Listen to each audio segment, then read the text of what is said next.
Dans quelques instants, vous entendrez le témoignage d'un homme qui avait de bons questionnements, comme la plupart d'entre nous avons, en ce qui concerne la véracité de la Bible, Dieu, l'enfer, le ciel et même la vie éternelle. Allons voir ce que cet homme a découvert. J'ai toujours cru en Dieu. J'ai toujours eu une croyance. On m'avait appris dans ma jeunesse que Dieu existait. Puis, pour moi, c'était impossible qu'il n'y ait pas une puissance supérieure quelconque qui ait créé tout ça. On est tellement complexe que je me disais, ça se peut pas que ça soit par hasard. Puis, j'ai été étudié à Montréal, dans ma jeunesse. Puis, à Montréal, j'avais des questions sur Dieu. Je me posais des questions. Mais ça allait pas plus loin que ça. Je voulais savoir, tu sais, on se pose des questions, à savoir d'où on vient, pourquoi je suis sur Terre, tout ça. Ça, c'est des questions que je me posais dans ma jeunesse. Puis à Montréal, c'est sûr que je m'en posais. À travers mes questionnements, je cherchais Dieu, puis j'ai touché un petit peu à l'astrologie, un petit peu à des choses ésotériques. C'est un peu normal, parce que, tu sais, à Montréal, c'est quand même assez diversifié comme société. Il y en a du choix là-bas. Puis, à travers mes questionnements, je revenais toujours à Dieu. Surtout quand ça allait mal. Dieu, là, pour moi, c'était Monsieur Dépanneur. Hein? Quand ça va pas bien, on prie Dieu, puis il va régler ça. Puis, les années ont passé, j'ai rencontré Brigitte à Montréal. Brigitte, elle venait de Québec, moi aussi. On décide qu'on revient à Québec, parce que Brigitte, c'est devenue mon épouse. On a fondé une famille à Québec. Puis, à travers mon travail, j'avais des personnes que je rencontrais au travail, en dehors du travail, des personnes qui me parlaient de Dieu. Ça, j'ai trouvé ça spécial parce que je me posais des questions sur Dieu, mais jamais j'allais voir les gens pour leur poser des questions concernant Dieu. C'était eux autres qui venaient me voir puis me posaient des questions, qui me parlaient de Dieu. Toutes des personnes différentes, puis il n'y en a pas un qui se connaissait, puis pourtant, il y avait tous le même message. Ça, j'ai trouvé ça particulier. C'est vraiment pas un hasard, là. C'est spécial. Puis, à travers mes questions, bien, Brigitte, elle aussi, elle avait des questions. Puis elle, de son côté, quand elle se posait des questions, il y a des gens qu'elle rencontrait.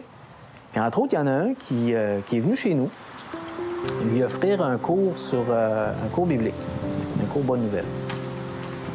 Puis là, bien, finalement, la journée est arrivée où la personne qui vient donner le cours arrive, François, que vous connaissez. Puis François, il arrive chez nous. Puis le premier cours qu'il nous a donné, il n'a jamais donné de cours parce que moi, j'avais des questions à lui poser. Hein? Je me suis dit, attends une minute. Lui, il arrive ici, là, j'ai des questions sur Dieu, on va voir s'il connaît ça. Il a commencé à me parler, on a commencé à parler de la Bible.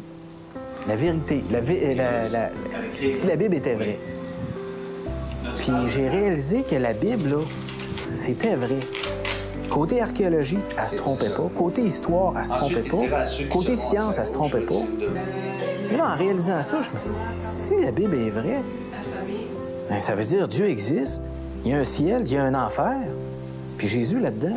Je me posais des questions un petit peu plus. Ça fait que le deuxième cours arrive, puis François arrive chez nous, puis ça n'a pas été si pire. C'était bien, c'était un cours, mais ça me travaillait dans le corps. Là. Je me posais des questions sur Dieu. C'est le troisième cours que vraiment, là, Dieu me parlait. C'est le troisième cours que ça a brassé. C'est bizarre ce qui est arrivé. François me pose une question. Il me dit, Éric, c'est quoi pour toi la crucifixion?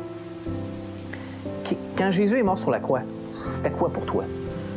Puis c'est là que Dieu m'a ouvert les yeux. C'est là qu'il est arrivé quelque chose de spécial.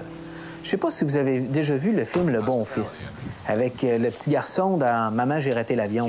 Même Le Bon Fils. Ça s'appelle Le Bon Fils, mais le garçon, il est vraiment pas bon, il est méchant. Puis il y a son cousin qui vient vivre chez eux. Puis le Bon Fils, il fait plein de coups, des affaires vraiment méchantes, là.